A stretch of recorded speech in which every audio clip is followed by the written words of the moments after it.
Hello guys, अगर मैं आपसे कहूं कि जंप करो तो आप कितना ऊंचा कूद सकते हो। जनरली अगर देखा जाए तो एक नॉर्मल इंसान ज्यादा से ज्यादा 1.5 से 2 फीट जितनी ऊंची छलांग लगाने में सक्षम हो सकता है। मतलब लगभग 1 सेकंड के भीतर आप हवा में ऊपर गए और फिर नीचे आ गए। लेकिन अगर आप जेवियर सोतोमेयोर जैसे बेहद ही प्रतिभाशाली एथलीट हैं तो आप 8 फीट से भी ज्यादा की छलांग लगाकर एक नया विश्व रिकॉर्ड बना सकते हैं। वहीं दूसरी ओर कहते हैं कि ग्रह बदलने से हमारी छलांग लगाने की हाइट भी बढ़ या घट सकती है, क्योंकि गुरुत्वाकर्षण वो अदृश्य बल या शक्ति है जो हमें जमीन से नीचे चिपकाए रहती है। क्योंकि मास वाला हर एक ऑब्जेक्ट गुरुत्वाकर्षण के अधीन होता है, इसमें हम भी शामिल हैं। चाहे आप खड़े हो या फिर बैठे हो, पृथ्वी का गुरुत्वाकर्षण आपको ग्रह के केंद्र की ओर खींचता है। और जब आप कूदते हैं तो पृथ्वी के ग्रेविटेशनल फोर्स के अपोजिट आपको फोर्स लगाना होता है। और एक बार जब आप हवा में होते हैं तो पृथ्वी का गुरुत्वाकर्षण आपको धीमा कर देता है।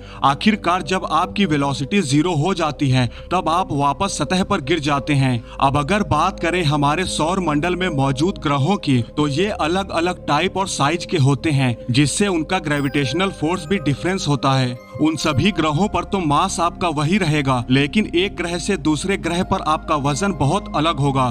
तो आइए जानते हैं आज की इस वीडियो में, अगर पृथ्वी के अलावा हम किसी दूसरे ग्रह पर खड़े हो जाएं तो हम कितनी ऊंची छलांग लगा पाएंगे। तो आइए सबसे पहले चलते हैं किसी ग्रह पर नहीं, बल्कि पृथ्वी के एकमात्र उपग्रह चांद पर। तो गाइस, चांद का गुरुत्वाकर्षण पृथ्वी की तुलना में 6 गुना कमजोर है। ऐसा इसलिए क्योंकि चंद्रमा का मास पृथ्वी से लगभग 80 गुना कम है। अगर आप पृथ्वी पर 60 किलो के हैं तो आप चंद्रमा पर मात्र 10 किलो के ही होंगे। और यहाँ पर आपको सतह से ऊपर उठने के लिए केवल 2 किलोमीटर पर सेकंड की वेलोसिटी से कूदना होगा। और अपने एवरेज कूदने की वेलोसिटी के साथ आप लगभग 9 फीट या इससे भी ज्यादा ऊंची छलांग लगाने में सक्षम हो सकते हैं। और चांद की ग्रेविटी को महसूस सबसे पहली बार नील आर्मस्ट्रांग और बज एल्ड्रिन ने किया था। जब वो चांद पर गए थे तब उन्हें वहाँ का गुरुत्वाकर्षण पृथ्वी की तुलना में 6 गुना कम मिला था, जिसकी वजह से उन्हें वहां चलने में काफी दिक्कत हुई थी। उनका शरीर असामान्य रूप से उन्हें बहुत हल्का लग रहा था और इसलिए दोनों ने चांद पर कूदते हुए चलना शुरू कर दिया था। अब चलते हैं सन के सबसे नजदीकी चट्टानी ग्रह बुध ग्रह यानी मरकरी की तरफ। ये ग्रह हमारी धरती से करीब 1/3 जितना छोटा है और यहाँ ग्रेविटेशनल फोर्स पृथ्वी की तुलना में लगभग 38% ही होता है, यानी 1/3 जितना कम। अगर इस कैलकुलेशन के हिसाब से देखा जाए तो जो आम इंसान पृथ्वी पर 1.5 फीट ऊंची छलांग लगा सकता है, वो बुध ग्रह पर 4 फीट ऊंची छलांग लगाने में सक्षम हो सकता है। हालांकि ऐसा तभी हो सकता है जब हम बुध ग्रह पर खड़े रह सकें, क्योंकि दिन के समय बुध ग्रह का एवरेज टेम्परेचर 430 डिग्री सेल्सियस तक पहुंच जाता है। वहीं रात के समय बहुत ही कमजोर वातावरण होने की वजह से यहाँ पर गर्मी टिक नहीं पाती है और इसी वजह से इसका टेम्परेचर रात के समय -180 डिग्री सेल्सियस तक पहुंच जाता है। अब चलते हैं एक और भी ज्यादा गर्म ग्रह शुक्र यानी वीनस की ओर। अगर बात करें वीनस के साइज की, तो ये पृथ्वी के साइज का लगभग 90% जितना है। अगर टेम्परेचर की बात की जाए तो हमारे सौर मंडल का दूसरा ग्रह वीनस बुध ग्रह से ज्यादा गर्म है और इसलिए यहाँ पर छलांग लगाना तो दूर, यहाँ पर खड़ा होना भी संभव नहीं है। भले ही शुक्र ग्रह की दूरी सन से बुध ग्रह की तुलना में ज्यादा है, लेकिन वीनस का घना वायुमंडल इस ग्रह के चारों ओर एक मोटी परत बनाकर ग्रह की गर्मी को बाहर जाने से रोकता है। अगर इस भट्टी जैसे धधकते ग्रह पर किसी तरह से खड़ा होना संभव भी हो सका और अगर आप यहाँ पर छलांग लगाते हैं तो शुक्र ग्रह का ग्रेविटेशनल फोर्स पृथ्वी की तुलना में 91% जितना है। इसलिए यहाँ हमारे द्वारा लगाई गई छलांग पृथ्वी पर लगाई गई छलांग 1.5 फीट से थोड़ी ज्यादा होगी। अब बढ़ते हैं मंगल ग्रह की तरफ।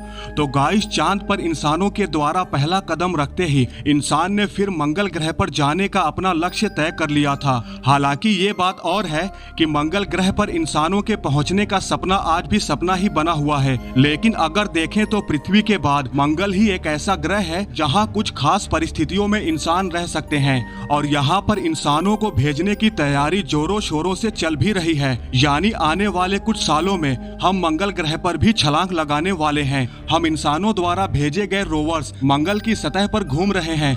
इन्होंने वहां पर हमारे रहने के बारे में काफी ज्यादा जानकारी जुटा ली है। अब अगर बात करें मार्स के साइज की, तो ये पृथ्वी से 2 गुना से भी ज्यादा छोटा है। लेकिन अगर मार्स की ग्रेविटी की बात करें तो ये बुध ग्रह की ही तरह पृथ्वी का 38% जितना है। इसलिए आप यहाँ पर उतनी ही ऊंची छलांग लगाने में सक्षम हो सकते हैं जितना कि आप बुध ग्रह पर लगा सकते हैं, यानी कि 4 फीट के करीब। चलो अब इन चट्टानी ग्रहों को पीछे छोड़ते हुए अब चलते हैं हमारे सौर मंडल के सबसे विशाल ग्रह जुपिटर पर। तो गाइस ये ग्रह इतना विशाल है कि सौर मंडल के सभी ग्रह इसके अंदर समा सकते हैं। इतना ही नहीं, इसके भीतर हमारे पृथ्वी जैसी 1300 और पृथ्वी समा सकती हैं। इसके बावजूद गुरुत्वाकर्षण बल के मामले में जुपिटर पृथ्वी से ज्यादा नहीं है। जुपिटर का गुरुत्वाकर्षण पृथ्वी की तुलना में करीब 2.5 गुना ज्यादा है, क्योंकि ये ग्रह ठोस नहीं है बल्कि मुख्य रूप से ये गैसों और धूल से बना हुआ है। यानी यहाँ पर खड़े रहने के लिए आपको कोई सतह नहीं मिलेगी, और जहाँ आप खड़े ही नहीं हो पाओगे तो आप वहाँ पर छलांग कैसे लगा सकते हो। अगर फिर भी आप अपने लिए कोई सतह तैयार कर लेते हैं, यानी अगर आप यहाँ पर अपने स्पेसशिप के ऊपर खड़े होकर छलांग लगाते हैं, तो आप यहाँ पर पृथ्वी की तुलना में 2.5 गुना ज्यादा ग्रेविटी महसूस करते हुए ज्यादा से ज्यादा 6 से 7 इंच की ही छलांग लगा सकते हैं। अब बढ़ते हैं शनि ग्रह की तरफ। तो गाइस शनि ग्रह अपने चारों तरफ मौजूद छल्लों की वजह से सौर मंडल का सबसे खूबसूरत ग्रह है, और ये सौर मंडल का दूसरा सबसे बड़ा ग्रह भी है, और ये भी ठोस रूप में नहीं है। इसलिए यहाँ भी जुपिटर की तरह खड़े नहीं रह सकते। ये ग्रह भी इतना विशाल है कि इसका द्रव्यमान पृथ्वी से करीब 95 गुना ज्यादा है, पर इसके बावजूद भी ठोस सतह न होने की वजह से शनि ग्रह की सतह का गुरुत्वाकर्षण हमारे ग्रह की तुलना में बहुत थोड़ा सा ही ज्यादा है। इसका मतलब ये हुआ कि हमारी पृथ्वी पर जितना ऊंचा आप कूद सकते हैं, उसकी तुलना में अगर देखा जाए तो शनि ग्रह पर छलांग लगाने में कुछ खास अंतर नहीं आएगा। बहुत थोड़ा सा ही अंतर आएगा, मात्र 1 से 1.5 इंच का। हाँ, पर ये बात अलग है कि यहाँ पर खड़े होने के लिए आपको पहले एक ठोस सतह तैयार करनी होगी, तभी आप यहाँ पर छलांग लगा पाएंगे। अब बढ़ते हैं हमारे सौर मंडल के अंधेरे और ठंडे किनारे की ओर। तो गाइस ये रहा यूरेनस, जो हमारे सौर मंडल का सबसे ठंडा ग्रह कहा जाता है, क्योंकि यहाँ का लोवेस्ट टेम्परेचर -224 डिग्री सेल्सियस तक पहुँच जाता है, और ये पूरी तरह से बर्फ और गैस से मिलकर बना है। इसलिए आपको यहाँ पर भी ठोस सतह पर खड़े होने के लिए गैस की सतह से बहुत नीचे जाना होगा। और ये ग्रह इतना विशाल है कि इसमें तकरीबन 63 पृथ्वियाँ फिट हो सकती हैं, लेकिन इसका ज्यादातर एरिया ठोस न होने की वजह से इसका ग्रेविटेशनल फोर्स भी पृथ्वी की तुलना में काफी कम है। पृथ्वी की तुलना में 10% कम गुरुत्वाकर्षण बल होने की वजह से इस ग्रह पर हम पृथ्वी से 1 से 1.5 इंच ज्यादा ही छलांग लगा सकते हैं, वो भी तब जब आप इसकी भयंकर ठंड से बच पाए तो। और यहाँ पर जो भयंकर बदबू है, जो सड़े हुए अंडे जैसी है, उसे भी झेल पाए तो। और यहाँ पर सड़े हुए अंडे जैसी बदबू इसलिए आती है क्योंकि इस ग्रह के ऊपरी वायुमंडल में हाइड्रोजन सल्फाइड बहुत ही ज्यादा मात्रा में पाई जाती है, और हाइड्रोजन सल्फाइड के मॉलिक्यूल्स बेहद ही सड़े हुए गंध फैलाते हैं। अब बढ़ते हैं एक और छलांग लगाने के लिए हमारे सौर मंडल के सबसे आखिर के ग्रह नेपच्यून की ओर।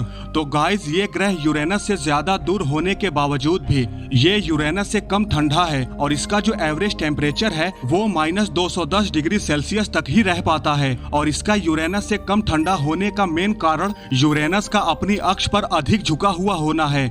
जिस तरह हमारी धरती अपने अक्ष पर 23 डिग्री झुकी हुई है, उसी तरह से यूरेनस लगभग 98 डिग्री अपने अक्ष पर झुका हुआ है, जिससे यूरेनस सन से मिलने वाली गर्मी को अंतरिक्ष में नेपच्यून की तुलना में अधिक परिवर्तित करता है। इसलिए यूरेनस नेपच्यून से ज्यादा ठंडा है। और अगर बात करें नेपच्यून के साइज की, तो इसमें लगभग 57 पृथ्वियां फिट हो सकती हैं। नेपच्यून भी बर्फ और गैस से मिलकर बना हुआ है, लेकिन यहाँ पर गैसों का घनत्व यूरेनस की तुलना में ज्यादा है, और इस वजह से नेपच्यून का ग्रेविटेशनल फोर्स भी यूरेनस से ज्यादा है। और पृथ्वी से अगर तुलना की जाए तो नेपच्यून की ग्रेविटी पृथ्वी से 10% ज्यादा है। इसलिए आप यहाँ पर 1.3 से 1.4 फीट तक ही छलांग लगा सकते हैं, एज कम्पेयर टू पृथ्वी पर जो आप छलांग लगाते हैं 1.5 फीट की, वो भी तब जब आप ठोस सतह का इंतजाम कर लेते हैं। तो गाइज आज की इस वीडियो में बस इतना ही। आई होप आपको ये वीडियो जरूर पसंद आई होगी। अगर आपको ये वीडियो पसंद आई है तो लाइक और शेयर करना न भूलें, और ऐसी ही इंटरेस्टिंग वीडियो देखने के लिए हमारे चैनल को सब्सक्राइब करना न भूलें।